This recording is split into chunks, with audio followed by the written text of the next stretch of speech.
So, ito yung cactus na maliit pa yan nung dumating kami dito. So, in 2 years pa lang kami dito. Ayan na siya, ganyan na siya kalaki. Ayan. So, this one here, ito almost namatay na yan. Pero, dinidilig-diligan ko kasi minsan. Pero nung last summer wala kami dito. Walang dilig. But buhay naman. And this one also.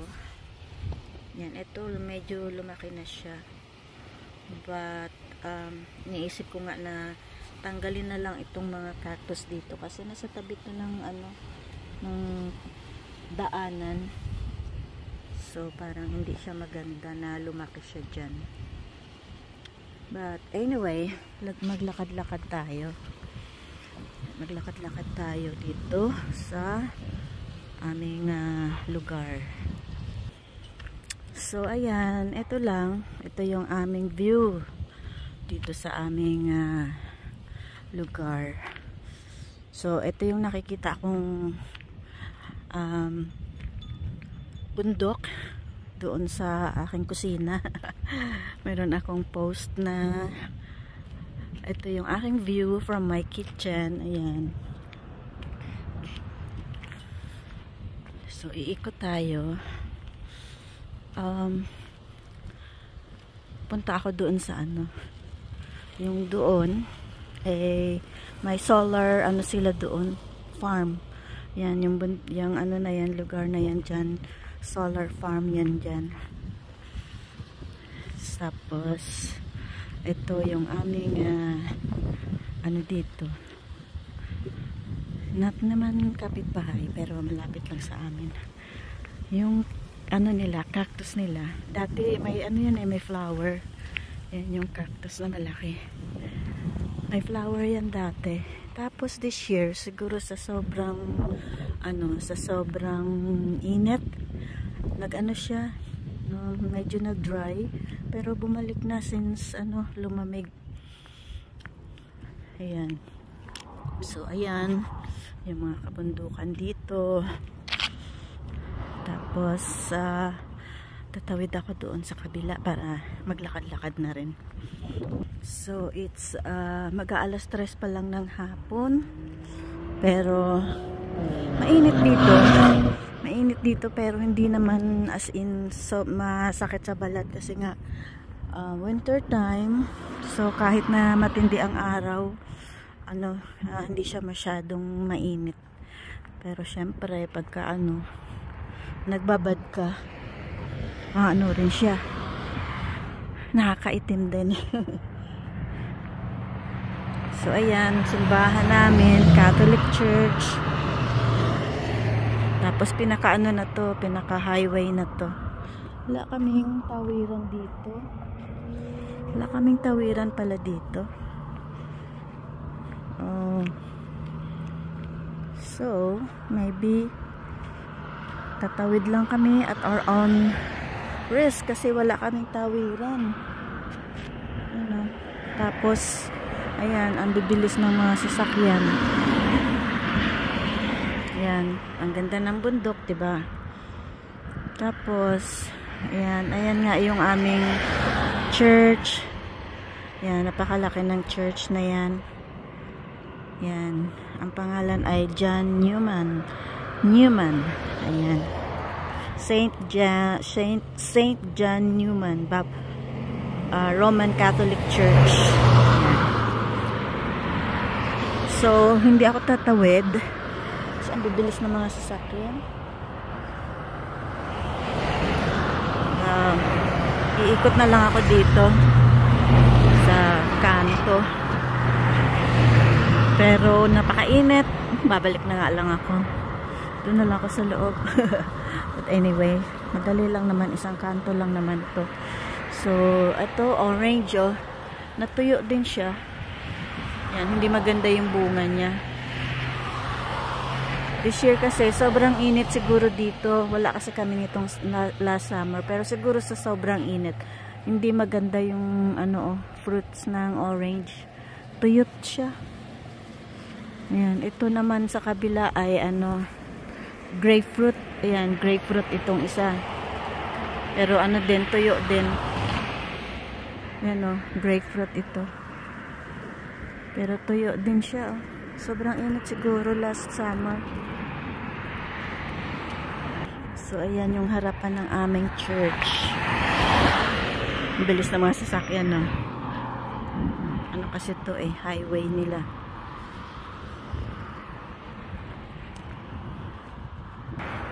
Bougainvillea, ayan. Kasi yan yung ano eh, pinaka ano dito, matibay na tanim sa init. Napasubo ako dito sa lakad ko ah. Napakainit. Wala akong ano dito kasi highway siya. Napasubo ako dito ah. Yan. Pero malapit na. Isang kanto na lang. Malapit na yung kanto. Mag-ano na ako. Liliko na ako. Ayun. Tapos ito naman, yung church na yun doon sa kabila. Ano siya? Baptist yata ito. May malaki din siya oh.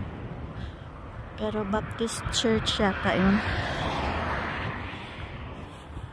Ayun oh. Baptist Church. Malaki din siya. Ayan. Lang 2, 1, 2, 4 lane yata itong ano na to eh. Kalsada na to. Ayan, liliko na tayo dyan. Na, ang init. Maglakad ba naman ng alas 3 ng hapon? Hindi nga masyadong ano, pero masakit din sa balat ha. Hindi mainit ang tawag dito. Ano ng hangin, pero yung init masakit sa balat. Akala ko lang. Akala ko lang hindi masyadong mainit. Yung pala mainit din. Anyway, okay lang yan. Ang lakas pa ng hangin. Malakas ang hangin dito sa amin palagi. Tapos pag malakas ang hangin, may dust dyan nakasama. So, ito ano to? Orange. Ano? Yeah, orange yata to. Pero hindi siya lumaki. But anyway, ayan, malayo pa yung sa amin. Malayo pa. Dalawang kanto. From that highway, dalawang kanto pa sa amin. Ayan. Pero maganda. Napaka ano dito. Napakatahimik. Kasi ito ay tirahan ng mga 50 and above na kumbaga mga senior na. So, tahimik lang. Tahimik ang aming mundo. Ayan. Pero napakaganda ng lugar na to. Ang ano lang dito, problema lang dito pagka summertime, napakainit naman po. Kaya pag summertime, maalis kami. Pupunta kami sa ibang lugar na medyo malamig-lamig. Ayan. Like kaming mag-asawa. Yun yung time namin na magbabakasyon kami sa Pilipinas. Kasi medyo hindi rin naman maganda naman stay kami kasi dito kasi ano, masyadong mainit. Ayan, pabalik na tayo doon sa kabilang view, doon sa kabundukan ulit. Ayan. So karamihan ng mga tanim dito ay yung mga nabubuhay lang sa desert. Ayan, mga cactus, palm trees. Ayan. So, yun lang, karamihan nakikita nyo, palm trees. Kasi nga, hindi nabubuhay basta dito ang mga ano. At saka yung nabubuhay dito na kahoy, yung ornamental tree na katulad nung yun sa kabila. Yan. Yan. Yan ang nabubuhay dito mga kahoy. Oh, look at that ano, birds. Look at those birds. Ayan, ang ganda nila. Oh. Wait. Cute nila. Mga ano yan, di ba? Mga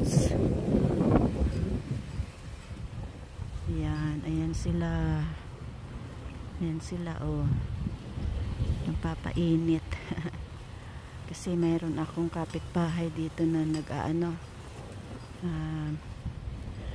nag-feed siya ng mga birds. Kaya, yan.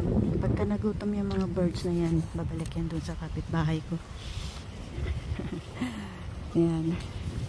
Tsaka, ayun, go back to kung anong nabubuhay dito. Ayan, katulad yan. Palm tree. Tsaka yung kahoy na ornamental tree yan. Yan. So, karamihan dito yung mga wait lang, masyadong magulo yung aking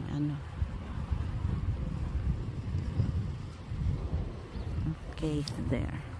Masyadong magulo yung aking video. Wait lang. Pag hindi kasi tama yung masyado siyang focus. Magulo siya. Ayan, okay na siguro yan. Ayan, kasi pag masyadong nakafocus, magulo yung video. So, ayun.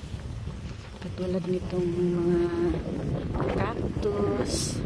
Tsaka yung may mga flowering plants din na ayan, kita nyo yan, cactus. Sa ilalim ng palm tree.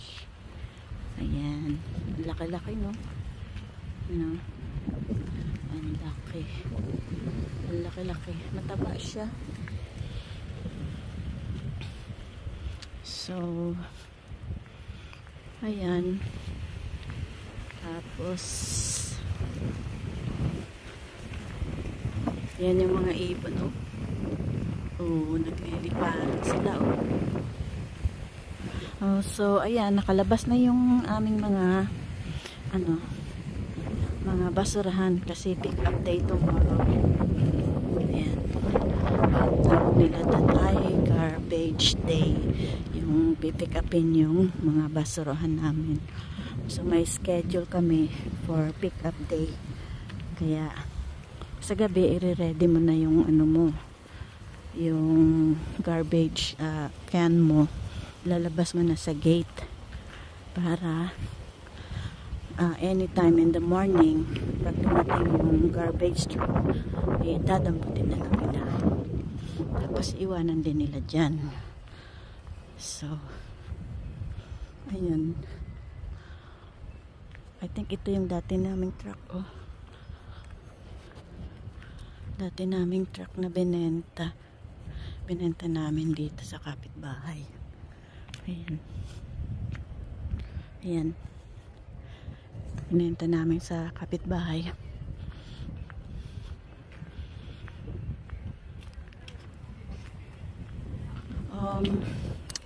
So, okay. Medyo mahaba na talaga itong video ko. Kasi sinama ko na kayo sa paglalakad ko. So, ayan. See you next time. Oh, ang ganda ng ibon. Ooh. Okay, see you next time, folks. And have a great day. Bye for now.